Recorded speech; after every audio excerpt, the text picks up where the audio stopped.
So now that we've successfully logged into our server using SSH, we're going to make 2 more security focused updates and then we're finished.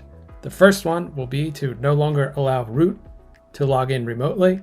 And the second one, we're going to create some firewall rules and then enable the firewall. So the first step in this process is becoming root. So how we can do that is type sudo space su space dash. Now this is going to ask for your password.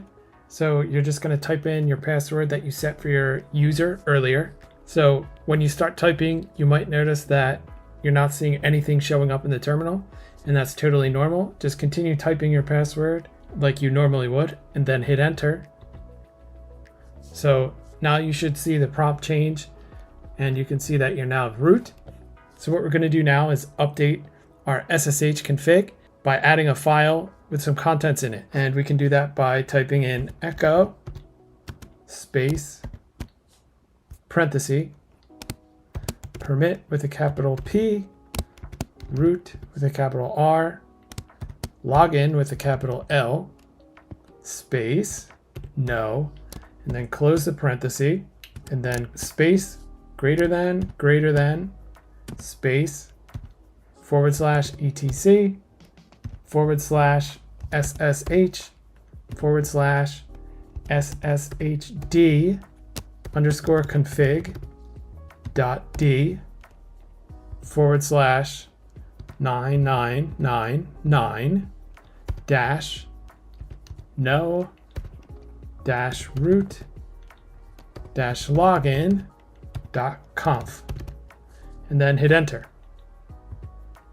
So that created our configuration file so that root is now not going to be able to log in. And then finally, we're going to use UFW, which stands for Uncomplicated Firewall, to set up some firewall rules that will allow any web applications to work and allow us to continue to log in using SSH. So the first thing that you want to do is type in UFW allow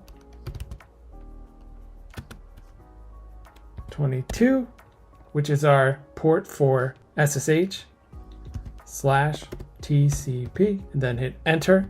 And then the next thing that we're going to do is allow port 80. So we can do that by typing UFW allow 80 TCP and then hit enter. And finally, we're going to allow port 443, which is the port for HTTPS. UFW allow 443 /TCP and hit enter. And now all we have to do is actually enable the firewall. So we're going to do UFW enable.